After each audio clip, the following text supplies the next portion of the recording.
Alright, here is my new ALCO S4 Bachmann with Tsunami Sound, Soundtraxx Tsunami Sound, and DCC.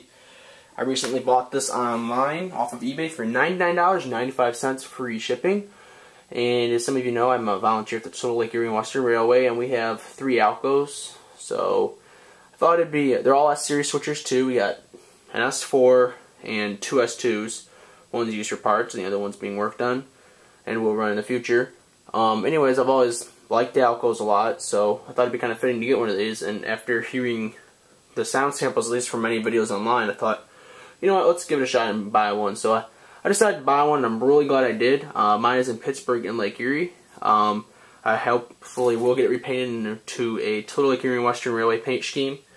We're going to be painting our real S4 into Chesapeake, Ohio, hopefully soon here. So I'm waiting off until that gets repainted so I can paint it up to its current to-date paint scheme. So I'll move in and show you all a closer look and the sound functions it has. Right now it's on mute, so stay tuned. Alright, here is a closer look of my Bachmann ALCO S4 with DCC and sound. Right now the headlight's on dim, and when I change it to bright, it gets extremely bright. It's really surprising how bright this is. It's probably the brightest locomotive headlight I've ever seen in my entire life for model trains. It's really good. A neat function is when I go to reverse, the front headlight will automatically dim, and the reverse headlight turns on.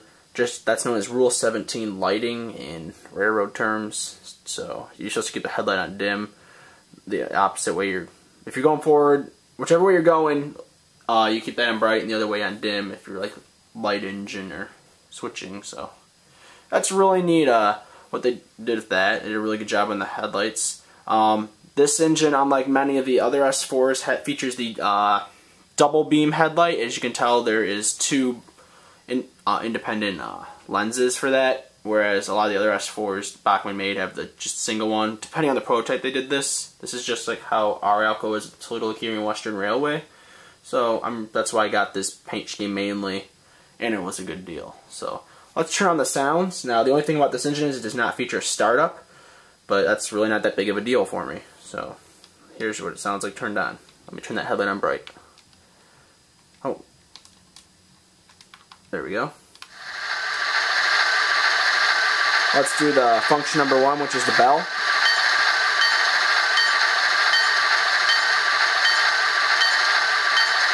Function number 2 is a user control known as longhorn.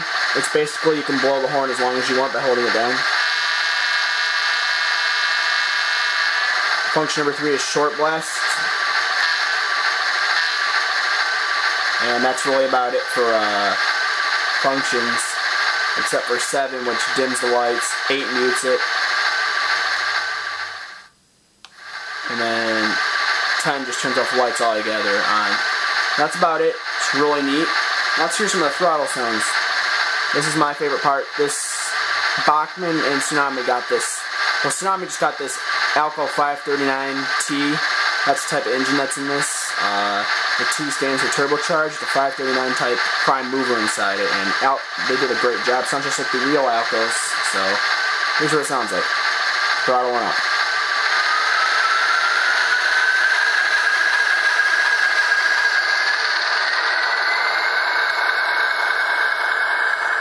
And we'll bring that back.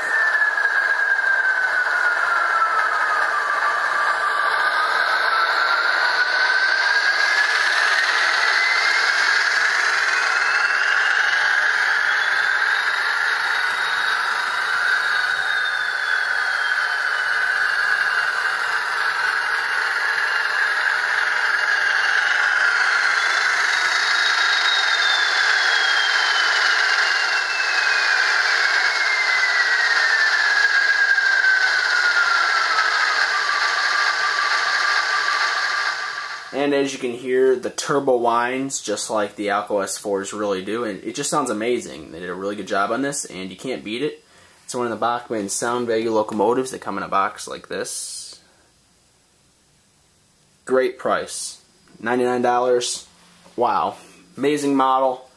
I'm really glad I got one of these. I'll have to get this painted up in the future in one of our paint schemes at TLE&W we have. So let's do some run-bys of this thing, because it's some pretty neat sounds. Alright, we're going to do a full throttle test here until I can get the CV settings to go in effect where it throttles up at a lower speed. I'm just going to hold the engine in place and throttle up. So, here we go.